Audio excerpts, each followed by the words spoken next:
네, 시사 인터뷰 오늘 2부 유튜브 라이브로 넘어왔습니다. 선생 박주정과 아이들 박주정 광주대학교 교수와 함께합니다. 안녕하십니까? 안녕하세요. 조금 전에 저희가 청소년의 달에 맞아서 좀 충격적인 얘기를 좀 했는데 청소년 도박 관련을 얘기를 했거든요. 예. 근데 현장에서 보고 계신다면서요? 그렇죠. 앞으로 가장 큰 문제가 세 가지인데요. 네.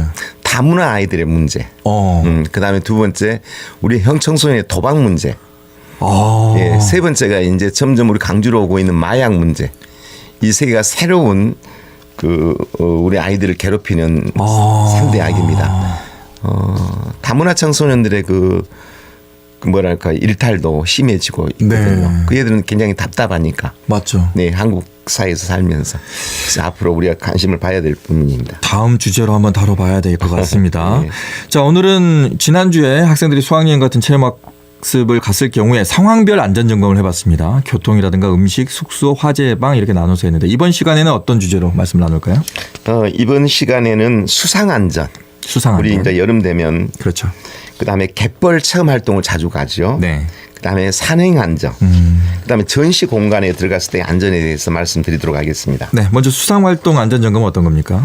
예, 수상활동 안전점검을 위해서는 우선 점검을 좀 잘해야 되는데요. 이 부분은 지도자들이 잘 들으셔야 될 것 같습니다. 수상활동을 하기 전에는 활동 중 반드시 준비 운동과 안전 수칙, 위험 지역을 안내해야 됩니다. 세 가지 준비 운동, 안전 수칙, 위험 지역 안내. 그다음에 혹시 이제 구명 동의 등의 점검, 착용 상태 이거 반드시 확인해야 됩니다. 네. 그다음에 세 번째로 활동 전에 기상 상태 및 학생들의 건강 상태도 확인해야 됩니다. 아이의 건강 상태 좀 그렇죠. 있으면 저 사례를 말씀드리겠습니다만 네. 아이들이 건강 상태를 체크하지 않고 물속에 넣는 경우에는 큰 문제가 발생을 합니다. 그다음에 수상 안전 요원이 있는지 없는지 그다음에 신속한 환자 수송을 위한 차와 인근에 어떤 병원이 있는지를 숙지하고 시작을 해야 될 것입니다. 네. 네. 아, 맞아요. 수상활동 할 때는 안전수칙하고 준비운동 이거 진짜 중요할 것 같습니다. 네네. 예. 물놀이 안전수칙 같은 게 있을 것 같아요. 소개해 주시죠. 네. 저희들이 물놀이 안전수칙이라 해서 아주 1, 2, 3으로 정리가 되어 있습니다. 네. 첫 번째 물에 들어가기 전에는 수온을 파악하라. 지금이 말입니다. 여름 같기도 하고 봄 같기도 하고 뭐 이 정도면 들어가지 않을까라고 쉽게 들어가는 경우가 있는데요. 바닷물도 시간에 따라서 온도 차이가 굉장히 크다라는 것. 그다음에 두 번째 기상 상태를 수시로 확인해야 됩니다. 소나기가 갑자기 내린다든가 번개 또는 천둥이 칠 때 안개가 심할 때 등은 바로 활동을 중단해야 됩니다. 그다음에 갑작스러운 이상 너울 갑자기 너울이 일어나거나 그렇지. 파도가 있을 때는 신속하게 안전지대로 대피해야 되고요. 활동 장소 구역을 정해줘야 됩니다. 이 이상의 범위로는 나가지 마라. 그다음에 물의 깊이와 흐름을 알 수 있는 곳에서만 활동을 해야 된다. 자, 또 하나 정말 중요한 게 있는데요. 이안류. 여러분 이안류란 말 들어보셨습니까? 물이 들어왔다 쫙 빠지는 거. 그렇지 않죠. 물이 들어왔다 빠지는 게 아니라 물이 들어오면서 이렇게 회전을 하면서 들어와요. 저도 그 경험을 했는데요. 그냥 잔잔한 물인 것 같아 들어갔더니 이 빠져나가면서 사람을 감고 넘어가요. 아, 이게 이안류구나. 끌어당기는 거구나. 예, 이게 해안에서 바다로 급히 역류하는 물의 흐름. 이걸 이안류라고 합니다. 이런 곳에서는 절대 활동을 해서는 안 되지요. 식사 후 최소 1시간 30분이 지난 후에 활동을 해야 되는데 밥을 먹고 특히 또 어른들은 술까지 드시고 이런 활동을 한다는 것은 정말 위험한 행동이라고 말씀드리고 싶습니다. 네. 보통 보면은 우리 요즘에 그 TV 뭐 오락 프로그램 같은 경우에 예능에서 막 입수 그래가지고 막 장난으로 막 들어가고 그렇죠. 막 이러다가 큰일 날 수 있거든요. 그런 모습도 좀 자제해 줘야 되고요. 예. 많은 사람들은 그걸 스크린 없이 그냥 아무 때나 그분들은 이미 다 준비가 돼 있겠지만 그렇죠. 바깥에서 본 사람들은 아무 때나 들어가도 되나 보다. 밥 먹고 뛰어가네 노네 이런 모습들은 뭔가 좀 유의해서 그런 방송도 소개를 좀 해 주셨으면 좋겠습니다. 네. 자, 그럼에도 불구하고 물놀이 안전사고가 만약에 발생했을 때 그렇죠. 어떻게 대처를 해야 될까요? 사고를 예방을 해야 되겠지만 사고가 만약 발생했어요. 네. 그러면 사고 발생 시 수상활동 참여 인원수와 구조된 인원수에 대해 신속하게 정확하게 파악을 한 다음에 그런 문제가 발생했다. 그럼 바로 우리는 119입니다. 바로 119. 바로 119. 그다음에 수송, 그다음에 보고 이 세 가지가 바로 일어나야 함께 해야 되죠. 네. 어쩔 때는 인근 경찰서에도 신고해야 되고요. 112에도. 네, 그다음에 이 아이들을 이끌고 가는 사람들은 그 가까운 데 병원으로 바로 전화를 할 수 있는 시급한 경우가 있기 때문에 인근 병원이 어딘가를 전화번호를 항상 가지고 있어야 됩니다. 상황 발생했다 바로 전화한다. 상황 발생했다 바로 전화한다. 이게 상황이 발생했는데 괜찮니? 어쩌니 물어볼 게 없어요. 이럴 때는 바로 전화해서 바로 옮기는 것 굉장히 중요합니다. 왜? 총각을 다투기 때문이죠. 되도록이면 그 병원도 응급 체계가 좀 갖춰져 있는 병원으로 좀 알아봐야 되겠네요. 그렇죠. 예. 네네. 교직 생활하시면서도 이런 물놀이 안전사고 겪은 적이 있으셨을 것 같아요. 참 생각하고 싶지 않은 일인데요. 네. 교육청에서 장학관으로 근무할 때였을 겁니다. 이제 퇴근 시간이에요. 네. 근데 퇴근 시간에 전화 오면 안 받고 싶은 심정이잖아요. 그쵸. 네. 근데 전화가 계속 울려서 얼른 받았더니 담양에 있는 순창에 있는 그 의료원이래요. 그래서 무슨 일이냐 그랬더니 중학생 한 명이 익사 사고로 지금 있는데 강주 아이 같다. 빨리 와달라. 라고 하는 거예요. 그래서 이제 퇴근을 못하고 바로 그쪽으로 갔더니 퉁퉁 부은 시신이 아이고. 하얀 선의 시트에 가려져 있고 그 옆에는 조금 그 또래 애들이 울고 있어요. 예. 5명이 그래서 어떻게 된 일이냐라고 물어봤더니 이 5명하고 이 먼저 가버린 이 아이하고 순창 계곡에 있는 데를 놀러를 갔대요. 아이들끼리만. 네. 그런데 이제 계곡에가 물이 아주 얕았대요. 네. 지금 배도 안 찬 곳이래요, 물이. 네. 그래서 이제 거기 가서 수영을 하려고 하는데 수영을 물속으로 들어갔는데 이 지금 먼저 간 아이가 갑자기 들어가더니 쓰러져서 이렇게 됐다는 거예요. 이렇게 물을 먹은 것도 아니고 왜 이렇게 됐는지 모르겠다는 거예요. 말할 것도 없죠. 뭐겠습니까? 준비 운동 안 하고 심장마비죠. 심장마비로. 네, 바로 그거예요. 심장마비에 의해서 물에 의해서 그런 일이 벌어진 게 아니라 심장마비로 바로 가버린 거예요. 계곡물 또 차잖아요. 그렇죠. 얼마나 허망하겠습니까? 좀 있으니까 부모님이 와서 통곡을 하는데 난리가 나겠다. 가슴이 너무 아프더라고요. 그래서 여러분 다음에도 기회가 있으면 말씀드리겠습니다만은 왜 이런 일이 발생했을까를 생각해 봤더니 우리 애들이 그 생존 수영 이거에 대한 준비가 안 돼 있었습니다. 꽤 오래전 일이지요. 네네. 그런데 알아봤더니 전국에는 16개 시도 중에 제주도를 제외하고 우리 광주만 해양수련원이 없는 거예요. 아니 공에 있는데? 없었죠 그때 당시. 당시에는 네, 네. 예. 제가 거기를 한번 몇 번 가요. 그렇죠. 그 해수욕장 뒤에 있는. 예. 네, 그게 이제 2016년에 그 해양수련원 개관이 됐고요. 이 일은 그 이전에 일어난 일이죠. 네. 그래서 이제 16개 시도 중에 제주도를 제외한 제주도는 있을 필요가 없죠. 그렇죠. 이게 우리 강주만 없다는 사실이죠. 네. 그래서 이제 정부에 가서 읍소해가지고 그 350억을 타가지고 와서 그래서 공에 있는 학생 해양 수련을 네, 만들게 맞아요. 된 거죠. 네, 맞아요. 거기서 이제 우리가 이제 학생들의 그 뭐랄까 생존 수영과 안전 이것들을 하고 있는데요. 너무너무 필요한 거였습니다. 교육이 돼 있었으면 이 아이도 보내지 않을 수 있었다는 생각에 늘 가슴을 칩니다. 그러니까 그 들어가기 전에 이제 맨손 체조라도 한번 하고 갔으면 되는데. 안 하죠. 애들이 맨손 취재할 애들이 거의 없죠. 하긴 뭐 저희도 뭐 예. 그런데 하여튼 경각심을 가져야 될 것 같습니다. 그렇습니다. 자, 두 번째로 갯벌 체험 많이 해요 요즘에. 그렇습니다. 갯벌 체험도 좀 위험한 게 한 번 들어가면 못 빠져나오는 경우도 있거든요. 그거 바로죠. 그 설마 그 늪이라는 걸 모르거든요. 이 갯벌 아니더라도 일반 그 민물에 들어간데도 그 뻘이 많이 차 있는데 거기 들어가면 어른도 쭉 들어가 보면 어떻게 할 방법이 없는 못 거예요. 나옵니다. 예. 네. 예. 그래서 이 이야기를 오늘 좀 하려고 하는데요. 네. 갯벌 체험 활동 점검은 꼭 이렇게 해야 됩니다. 첫 번째, 활동 전에 반드시 준비 운동 이것도 마찬가지. 안전 수칙, 위험 지역 안내. 그다음에 선생님도 혼자 활동하지 않아야 되며 선생님도 학생들 또한 혼자 갯벌에 들어가 보내서는 안 된다는 절대 안 거예요. 됩니다. 갯벌은 혼자서는 안 된다는 거예요. 왜냐하면 그 상황을 보고 누군가가 알려줘야 될 상황이 있어야 되기 때문이죠. 활동 전에 기본적인 체험 요령과 장비 준비 상태 등을 점검하고요. 밀물 썰물 시간을 사전에 파악해야 돼요.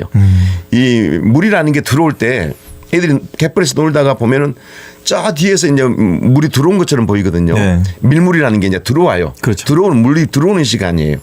근데 그 속도가 느리니까 애들은 더 놀아도 되는데 순식간에 와버리거든요. 정말 그러면 빨리 이제 고립돼 버리거든요. 맞습니다. 네.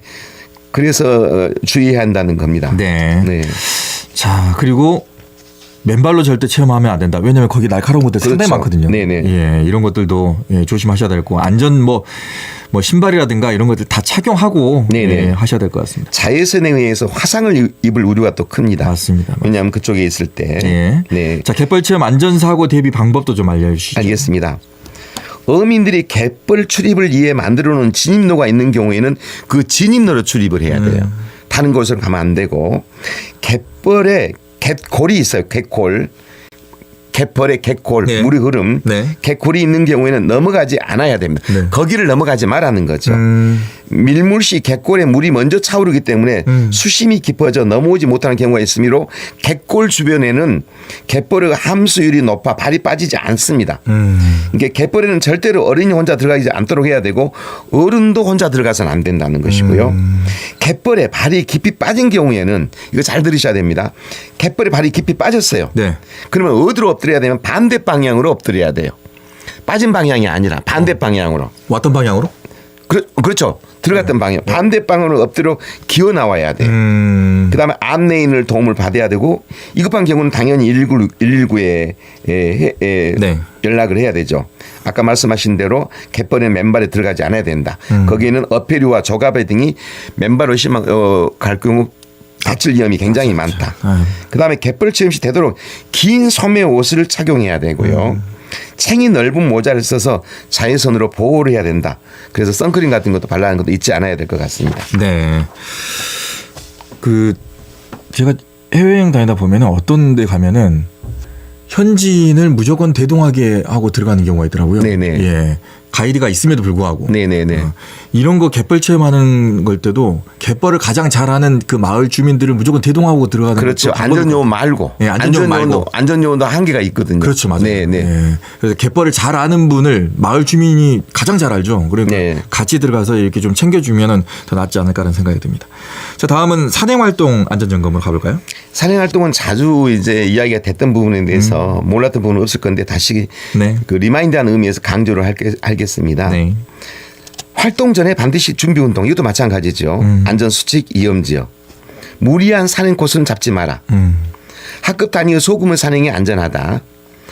철저한 인솔 계획을 세워라. 그다음에 행렬로 인한 통제 및 관리 소홀함이 없도록 해야 한다.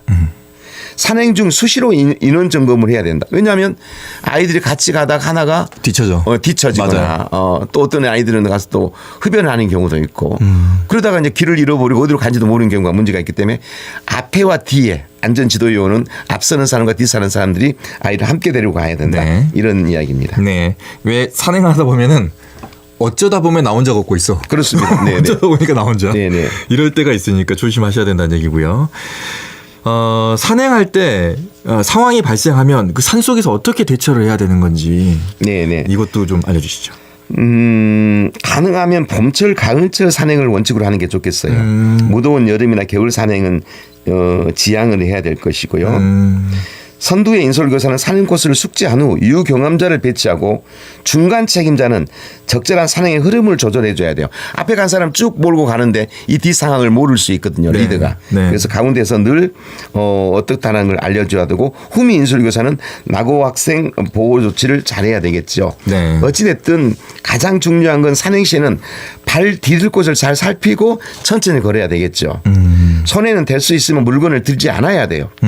오르막길보다 내리막길을 더 조심해야 돼요. 맞아요. 네, 내려갈 때는 자세를 낮추고 발 아래를 잘 살피면서 안전하게 디뎌야 되고요. 특히 굵은 모래나 돌이 있는 길을 내려갈 때는 미끄러지지 않게 정말 조심해야 됩니다.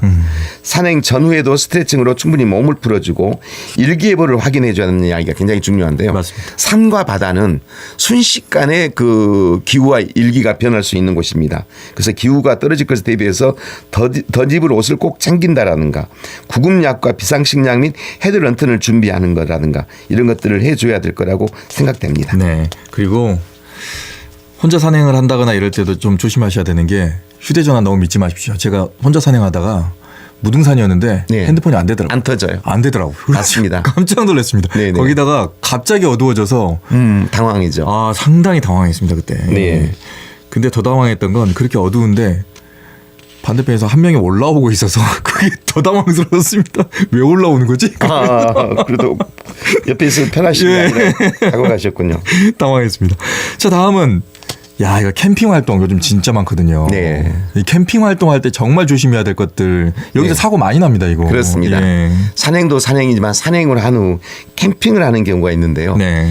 이건 우리 학생들뿐만 아니라 어른들도 조심해야 됩니다. 조심해야 될 내용이 있어 이야기를 하겠습니다. 첫 번째, 이 화기 휴대용 가스버너 사용 및 관리에 대해서 충분히 교육을 하고 사용을 해본 다음에 넣어야 되는데요. 처음에 그냥 새 걸 사가지고 어떻게 준비도 없이 가스 넣고 불 붙이다가 화상을 입는 경우가 너무 많고요. 또 텐트 안에다가 그걸 켜놓고 자가지고 뭡니까 숨이 안 막혀서 죽는 경우도 네, 있고요. 맞아요. 일산화탄소증. 하여튼 텐트 설치 후 고정팽 다음에 그 스트링을 줄이다고 하거든요. 네. 이 안전 표지, 야광 테이프를 표시해서 어디가 사람이 있다라는 걸 반드시 알려야 되는 겁니다. 요즘은 그 야생 동물이 굉장히 많습니다. 네, 맞아요. 예, 멧돼지도 있고요. 독충, 벌이나 뱀 이런 대비를 위해서 주변 위험 요소를 확인을 반드시 해야 되고요. 감염은 보이지 않는 곳에서 일어납니다. 그렇죠. 야외 생활 시 감염 위험이 있는 질병 예방에 각별히 주의해야 되고 바람이 많이 불 때는 캠프파이어를 하지 않아야 됩니다. 큰일 납니다. 산불 납니다. 순식간에 붙어버립니다. 맞습니다. 네. 산불도 날 수 있고요. 그리고 이제 기타 사항으로는요. 인솔자는 활동 전에 기본 야영 방법이 있습니다. 야영지 선택, 텐트 설치 등을 숙지하고 안전하게 아이들을 유도해야 됩니다. 네. 기상악화라든가 재난 발생 대비 라디오를 지참을 해야 됩니다. 라디오. 예, 휴대전화는 긴급 연락수단이므로 여분의 배터리와 충전기가 항상 준비돼야 됩니다. 산에 가서 충전이 안 된 경우 그렇죠. 참 답답하죠. 예, 핸드폰이 꺼져버리면 다른 것도 모르지만 먼저 사람이 일단 당황을 하게 되거든요. 맞아요. 네. 그리고 꼭 통화가 되는지 위치 꼭 확인하시고. 맞습니다. 예. 자, 끝으로 요즘 또 전시 공연 이런 것들 많습니다. 네, 특히 그렇습니다. 공연장 물론 공연을 하는 주최 측에서 많이 안전을 하게 만들어 놔야 되겠지만 전시 공연에서 또 참여하는 사람들도 안전 수칙을 좀 알고 들어가야 될 것 같습니다. 전시 공연장 하면 그 안전하다라고 생각하는데요. 여기서 사고가 나면 대형 사고입니다. 맞습니다. 네, 예. 거기 안에서의 화재, 그다음에 건물의 무너짐, 뭐 이런 일로 인한 또 아이들 간에 그 안에서 또 폭력도 일어날 수도 있어요. 네. 패싸움도 일어나고. 네. 그래서 쉽지 않은 건데요. 일단 전시 공연 관련 활동 안전 점검은 제일 먼저 답사를 하라는 거예요. 답사. 그다음에 대피로와 출입구. 이게 어디가 있는가를 분명히 알아야 돼요. 그렇죠. 여러분들 혹시 그 영화관이나 가면은 처음에 안내에서 피해 동선, 피해를 가는 하는 것 자세히 보시나요? 자세히 봐야 돼요. 아니 무슨 그런 일이 있겠어? 안 보고 있다가 어디로 나가야 될지 몰라서 우왕좌왕해가지고 나가는 출구를 모르는 거예요. 캄캄한 데서. 그래서 반드시 그 안내 통제 지시를 반드시 따라줘야 되고요. 재난 상황이 발생할 때는 그 안전 교육을 학교에서 시키든 그 임대한 그곳에서 실시하던 것은 학생들이 그 일을 잘 듣도록 있도록 정말로 그 안내를 한 사람도 좀 뭐랄까 정성스럽게 해주고 또 학생들도 그 일을 잘 듣도록 해줘야 될 겁니다.